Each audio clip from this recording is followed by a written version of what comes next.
Good morning. Good morning. Good morning. Thank you all for getting up this early in the morning to hear this interesting, I hope, and exciting talk. And I want to, before I get started, I want to thank Nancy for the introduction. I'd like to thank Reed Tracy and Louise Hay for allowing me to be here and participate with them in this program. And I especially want to thank all of you, because all of you are here for a very important reason. You're all part of the new evolution. And I want to talk about the new evolution because we're facing it right now. And it's very interesting because it's one of those stories of good news, bad news. So let's start with the bad news first. The bad news is civilization as we know it is about to end. And the good news is civilization as we know it is about to end. Science has given us a very important fact that we should be mulling over, and that fact is this, that in the history of this planet, there have been 5 times where life essentially got wiped out and started all over again.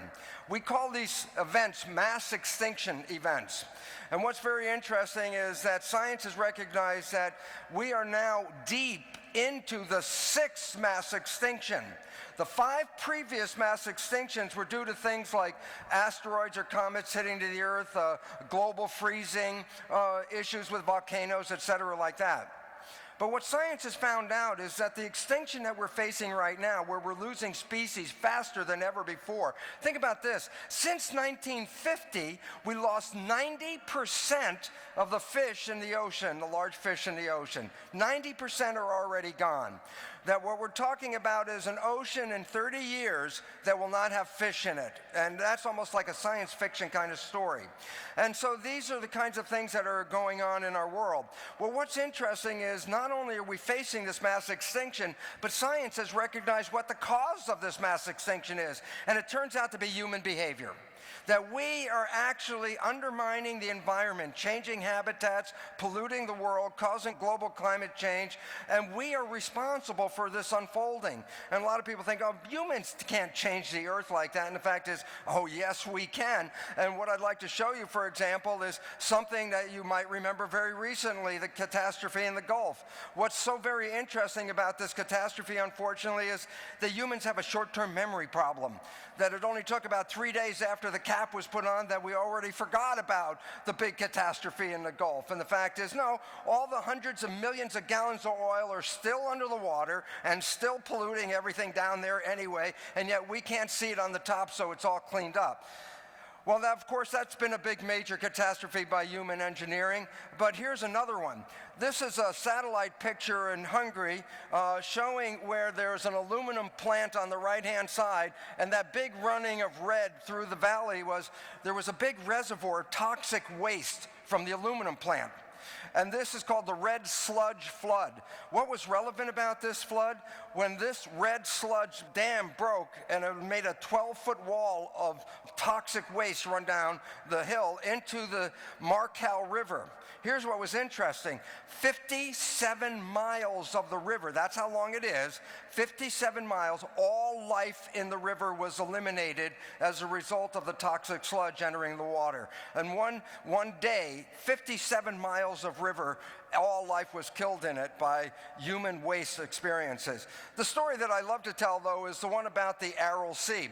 When I was young, I remember in school the mnemonic of studying these seas in Central Asia, and there was called the ABC seas. It was the Aral Sea, the Black Sea, and the Caspian Sea, and how easy it was to remember ABC. But now I have to tell you, my grandson, when he goes to school, is going to have an easier job because all he has to study are the B and the C seas. And the reason why is the Aral Sea that we're familiar with, like you've seen it up there on the map, here's a satellite picture of where the sea is, but actually this is what it looks like today.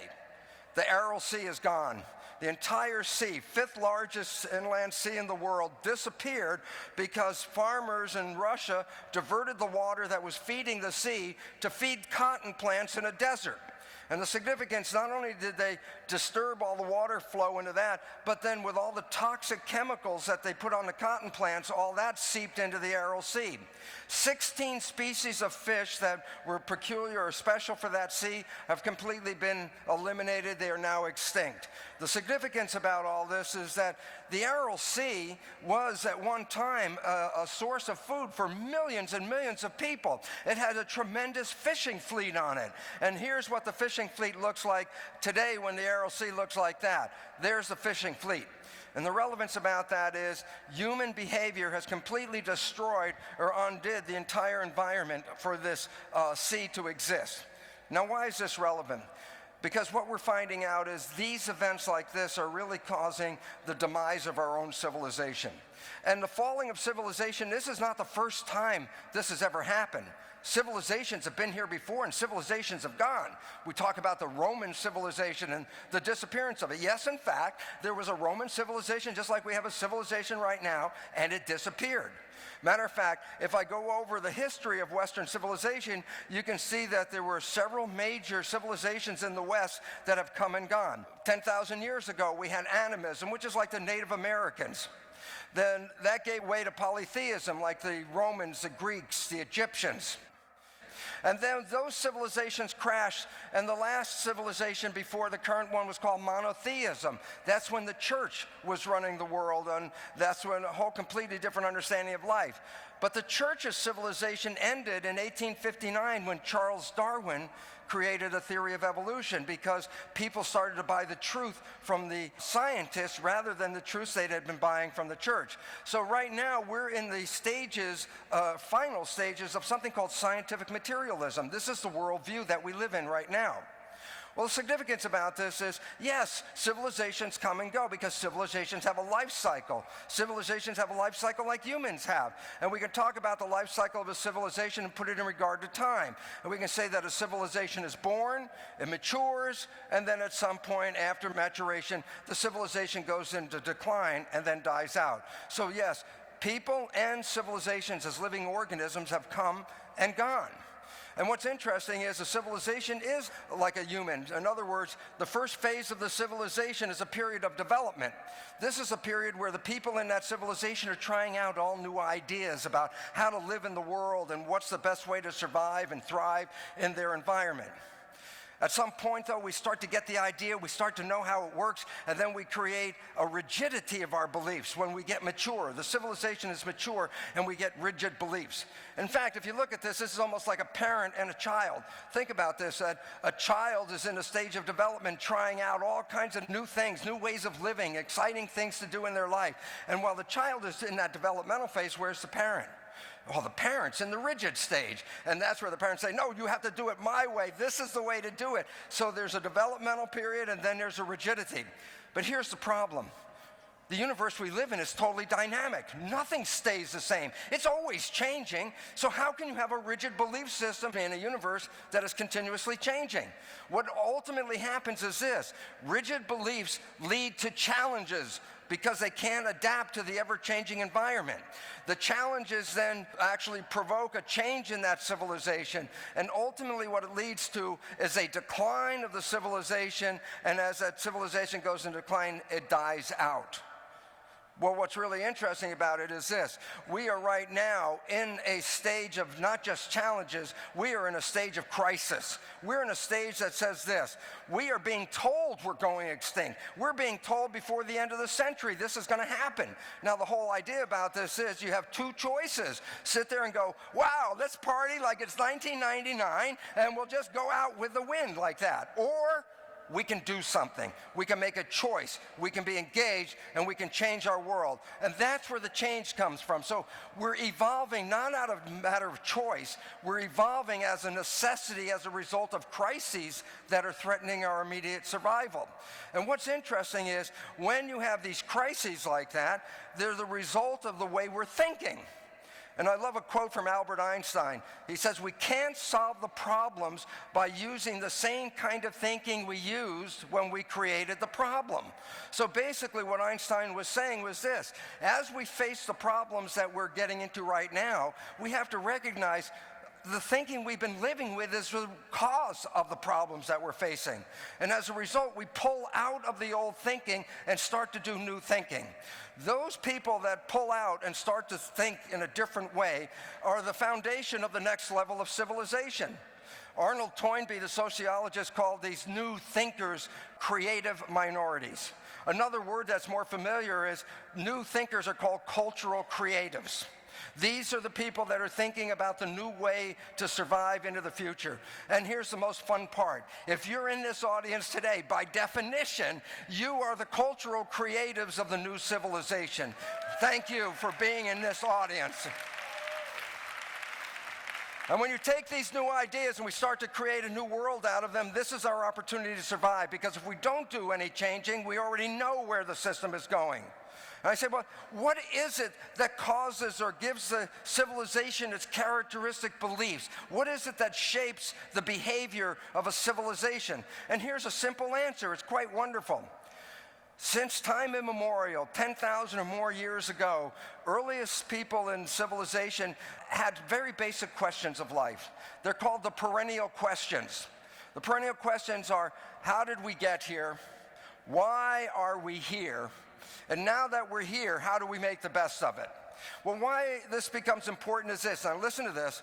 The answers to the questions constitute what we call the basal paradigm. Basal means fundamental, paradigm means idea blueprint. So its point is this: whatever answers we accept for the questions shape the character because we build our behavior based on what the answers tell us. And the significance about this, there's two profound points now.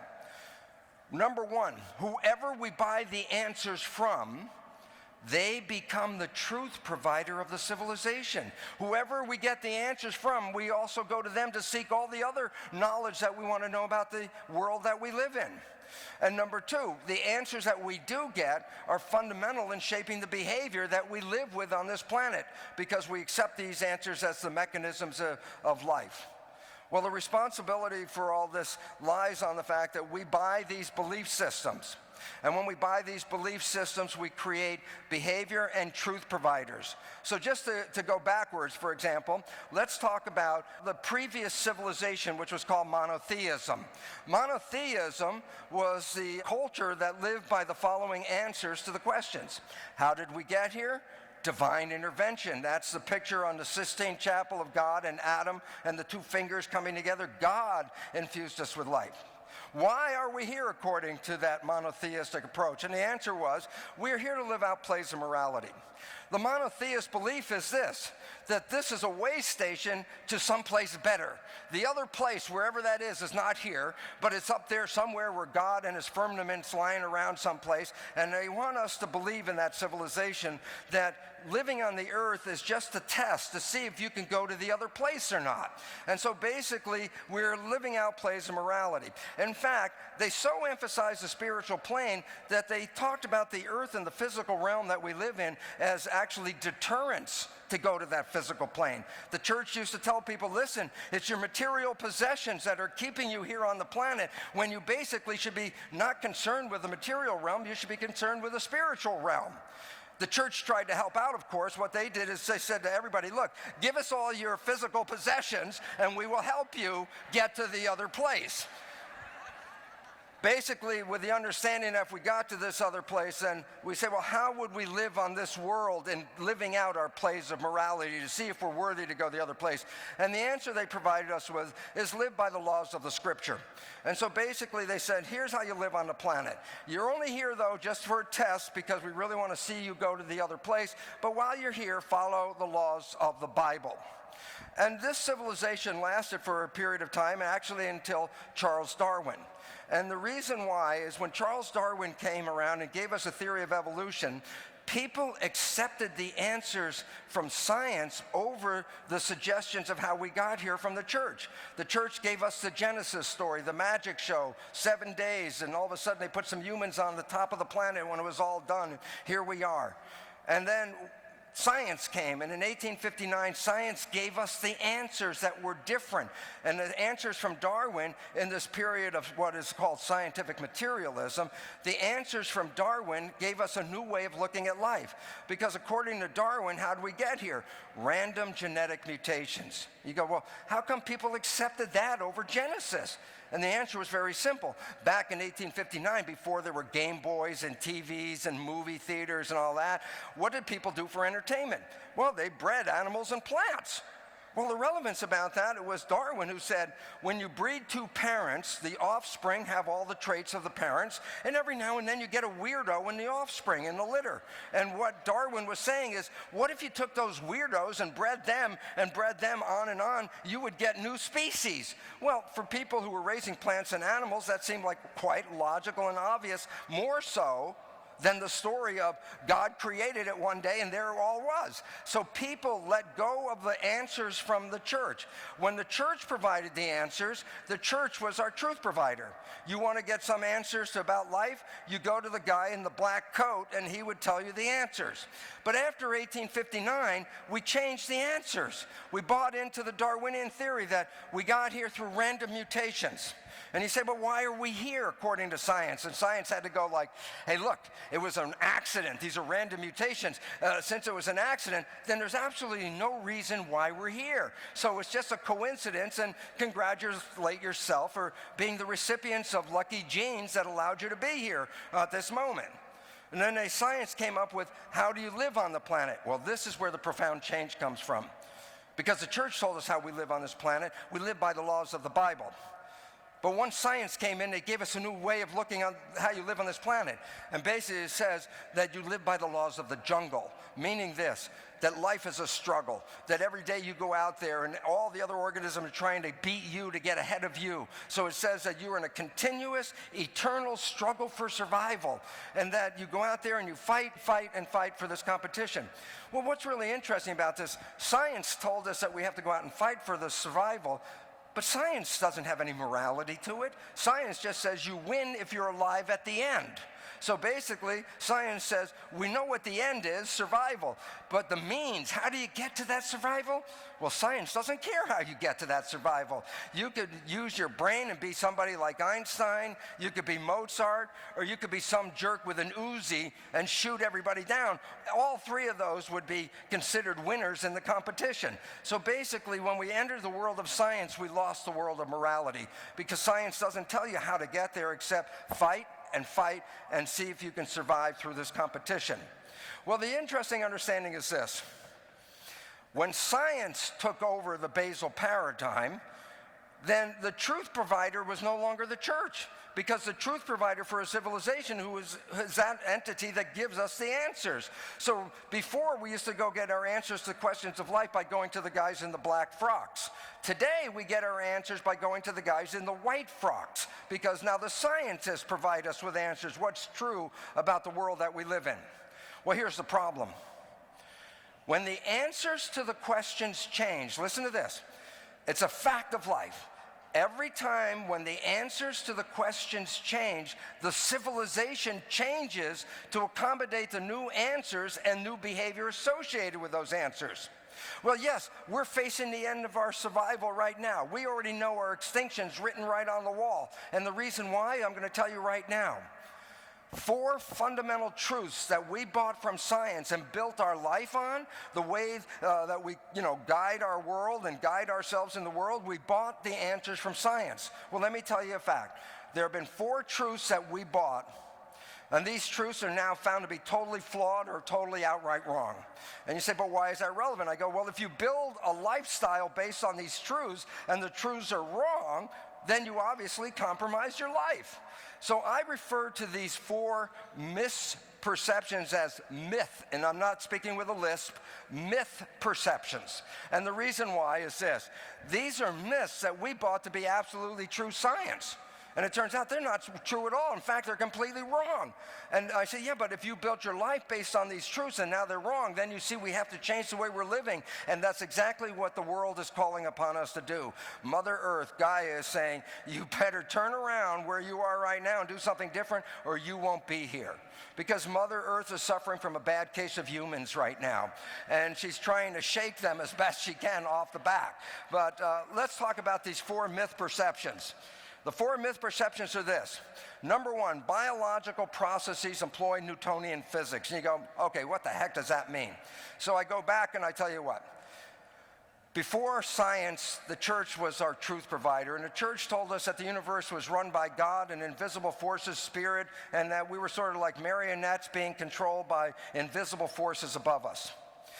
But Isaac Newton, looking at the universe and looking at the movement of the planets, tried to say that, you know, rather than an invisible spiritual mechanism, he said that the universe looks like a machine. Matter of fact, it looks like a clock.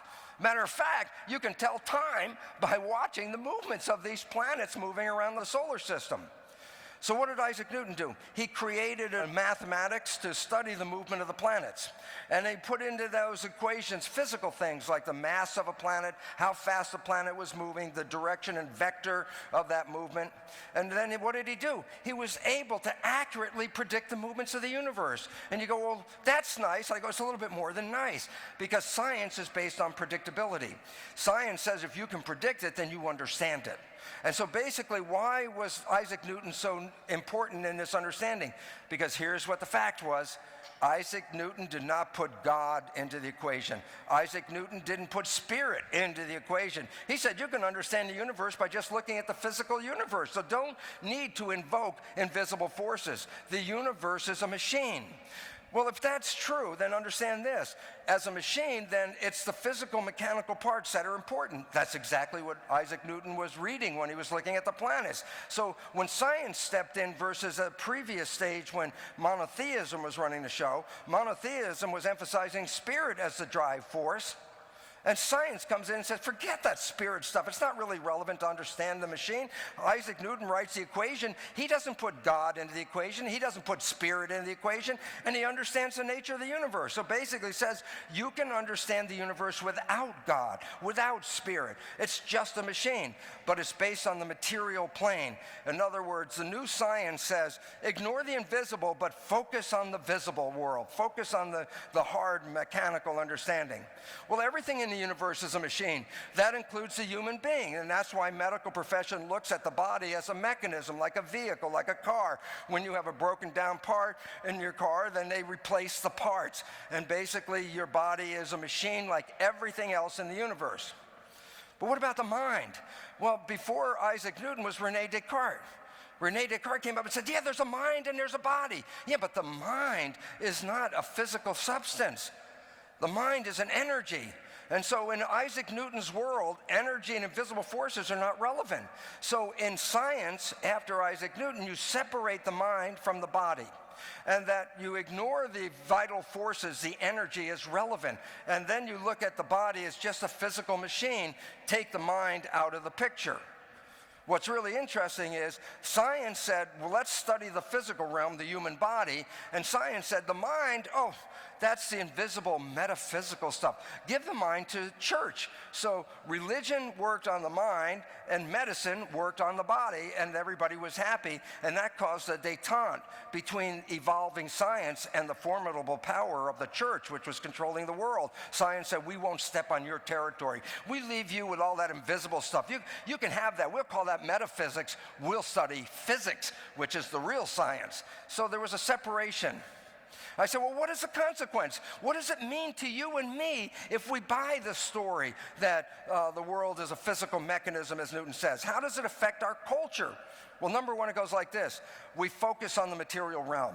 That's all there is. We don't talk about the invisible stuff. We ignore all that stuff about spirit and all that information. We focus on the material plane, that's where everything is. That we actually, in a world based on Darwinian theory, which we'll talk about, where we're in a competition for survival, then the question is this: if you live in a world of competition for survival, how would you know where you stand in the competition?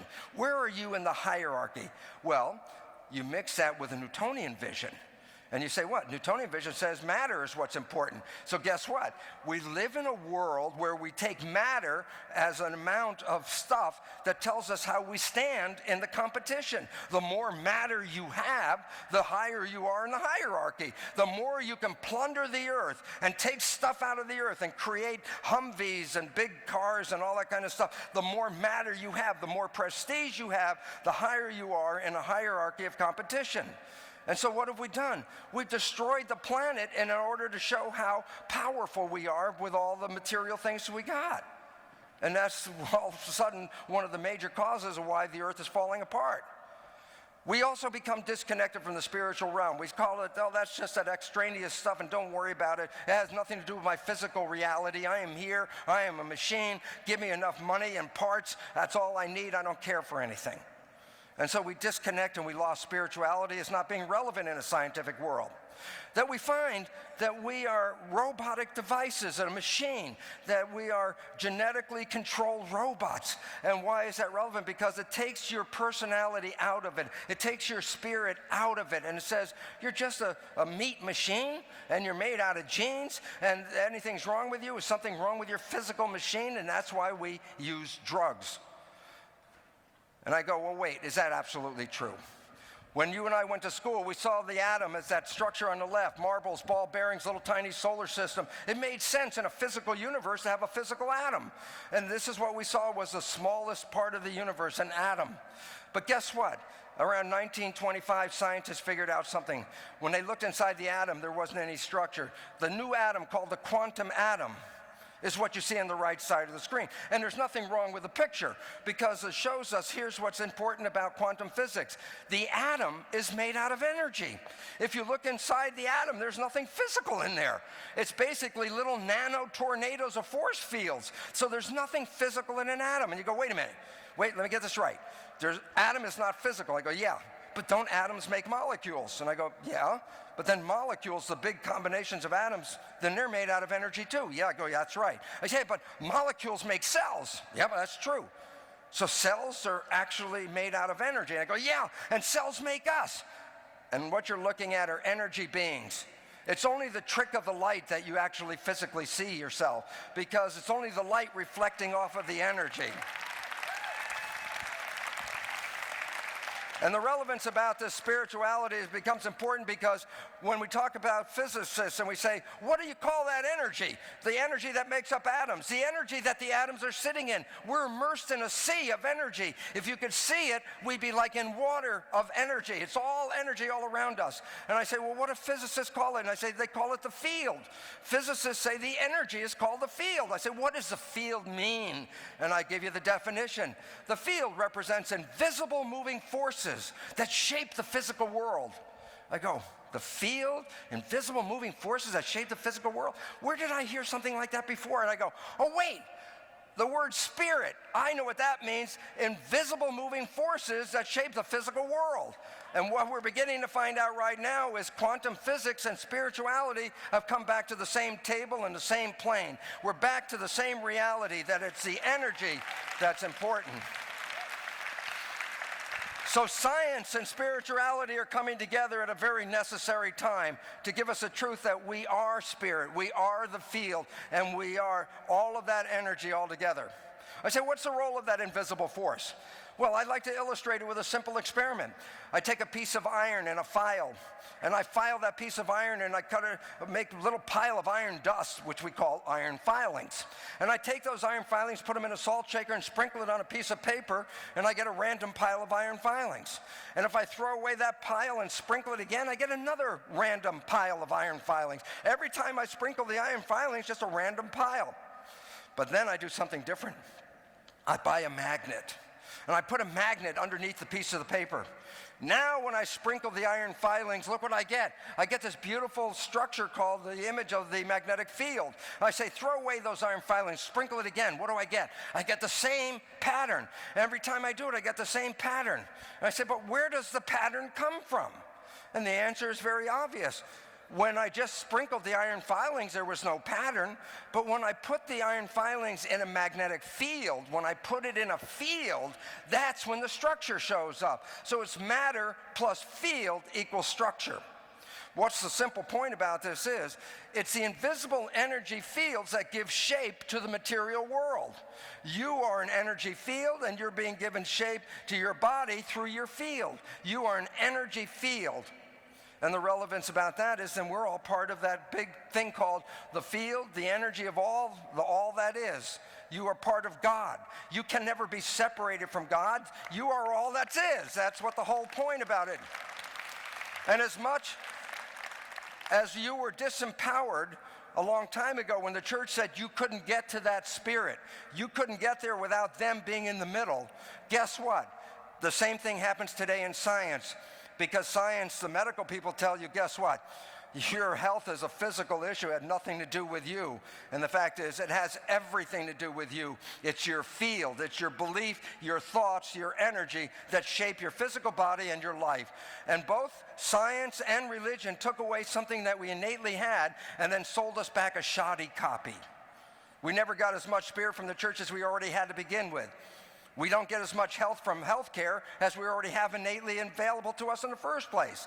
It's time for us to re-empower ourselves. And it's interesting because here's a quote from my friend Albert Einstein.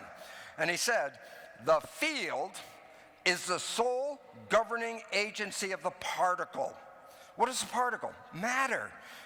So what is the field is the sole governing agency of matter. In other words, when you look at this physical world, when you look at yourself in the mirror, when you look around at the universe that we live in, it's really the energy field that gave shape to that. And we have to honor the field because we left that out of the equation in a Newtonian world. So I go back to Newtonian physics. I say, yeah, that's the one with the body only. I said, what about the mind? I go, not in Newtonian physics, but guess what? In quantum physics, the mind not only shows back up as an energy field, but more importantly, the mind is put back in its top order. It's above your body. It's your mind that controls your body. Matter of fact, go back to Albert Einstein's quote. The field is the sole governing agency of the particle, or in this case, the mind. The mind is the sole governing agency of the body. That is the physics of the whole story. And when you understand the nature of how you control your mind, that's when you understand the nature of how to control your life. It's all in your mind. And I go, well, that's real interesting because quantum physicists in 1930 had an understanding of that. This is a quote from Sir James Jeans, one of the founders of the quantum theory. And in 1930 he wrote, listen to this, very simple. The stream of knowledge is heading towards a non-mechanical reality. The universe begins to look more like a great thought than a great machine. If he goes on to write, he says, mind no longer appears to be an accidental intruder into the realm of matter. We ought to rather hail it as the creator and the governor of the realm of matter. So in other words, according to quantum physics, the world exists because of your mind and the field that you generate and your consciousness from it. Another physicist at the very same time wrote, it is difficult for the matter-of-fact physicist to accept the view that the substratum of everything is of mental character. It's basically said the universe is a mental field experiencing itself as a physical reality. More recently, just a couple of years back, in the journal Nature, now that's one of the main prestigious journals of science, there was an article by a physicist, Richard Conn Henry. The article is called The Mental Universe. I don't need you to read the article. You know what? I just want to show you the last two little short sentences. This is right out of the article. The universe is immaterial. It's mental and spiritual. Live and enjoy. Basically, the physicists have been telling us since 1930 that this whole world is a mental creation, that your thoughts are shaping the world. And if your thoughts are incorrect and you've been programmed incorrectly, then you create a very disturbing picture of the world that we live in. When you reorganize your thoughts, put them in harmony with life and the planet, then you can return to health and the planet can return to health as well. So the beliefs that we bought, that Newtonian physics told us about, the physical realm, the concept of genetic robots, all that stuff, that disappears. Because the new truth is quantum physics. I say, if you live into the world of quantum physics, the one we're moving into, how would I change the behavior with the new belief system? And here's what it comes out. If you live in the world of quantum physics, number one, recognize this. There's a unity of polarities. It's called holism. Yes, there's male and female, but in the world of quantum physics, there's a unity of that understanding. That there's a world of conservatives and liberals. Yeah, but in that world of quantum physics, all of that is in the same world as well. That we live in a world of what appears to be dualities, and yet the fact is all the dualities are in the same world. Everything is part of the same world. When we start to recognize this, then the polar activation that causes one person to go against another person disappears in a world with no polarity. And this is what we have to understand, that we're all part of one thing called holism. That we have to accept that the invisible forces are shaping the world that we live in. While we keep looking at the mechanical unfoldment of life, we have taken our eyes off of the thing that was most important. It's the invisible stuff. It's your thoughts that shape the world. It's how you are thinking that creates your biology and the life that you are experiencing. And then we have to recognize this, as the physicists have told us, it's right in the physics. Your consciousness is co-creating your life. You are not a passive victim in a world gone out of control. You are an active creator. But unfortunately, you've been creating for other people's belief systems. Now it's time to get the beliefs back and create from a new foundation, a new ground of how truly powerful you are. Because each one of you is a spiritual creator of the life of which you are experiencing. Myth perception number 2. A belief that we've been living by is the belief that genes control our biology. This is that story ever since 1953. We bought it. I remember 1953, the day that Watson and Crick discovery was reported in the newspaper. The entire front page of my newspaper in New York, big block print letters right across the entire page, secret of life discovered. That the DNA story filled in the last piece of the material universe and said, you are coming from your DNA. Your DNA contains your traits, your characteristics, and determines the character of your life. And we bought into that belief system. And I say, yeah, but what's the relevance of you buying into the belief that genes control your life? Well, here's the number one big issue. As the Life magazine article illustrates, were you born that way? What does it say? It says that your traits, your behavioral traits, your emotional traits, your physical traits, all these traits are controlled by genes. And why is that relevant? Well, first of all, it's not controlled by you. It's controlled by genes. I say, yeah, but where did the genes come from? Well, they say, oh, at the moment of birth, some genes came together in that egg and sperm and created your life. I go, well, as far as you know, did you pick these traits, these genes? As far as we know, no.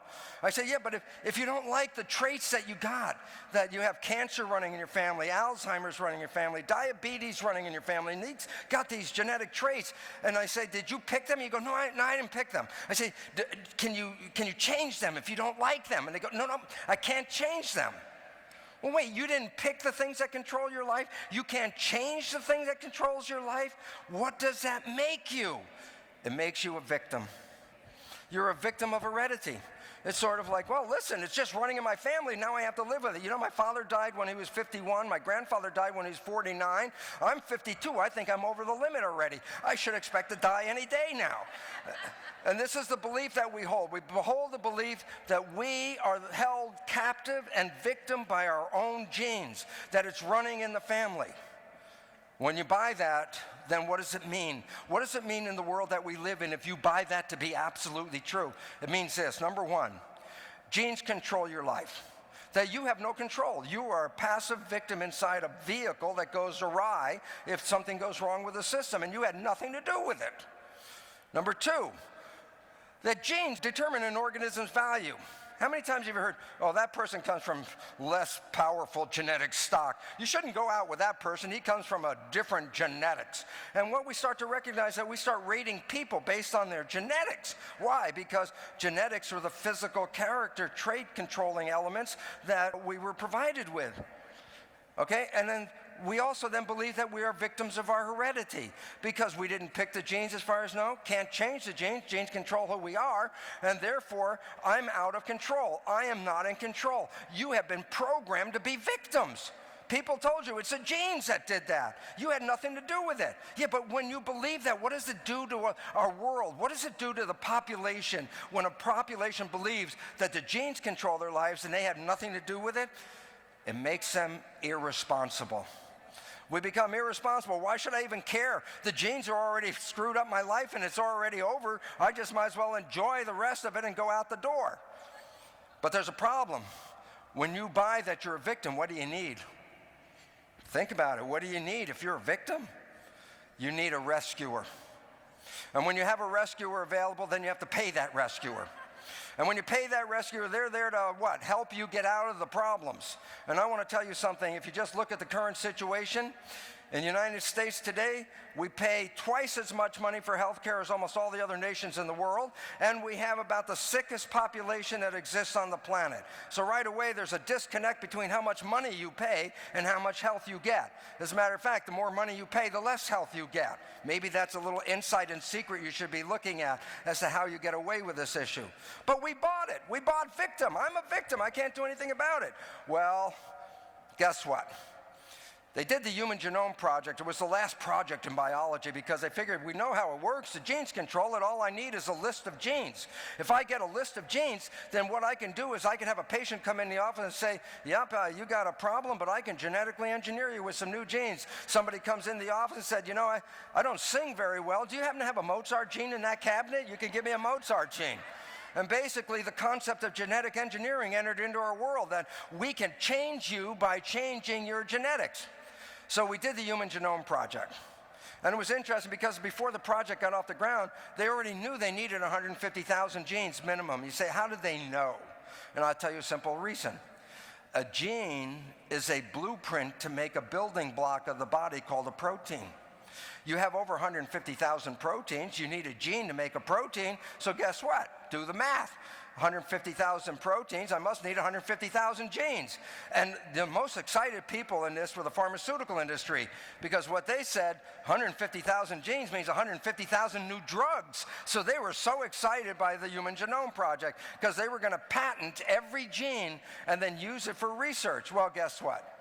They complete the Genome Project. Yes, indeed, they patented every gene. You don't even own your own genes. Pharmaceutical companies own your genes.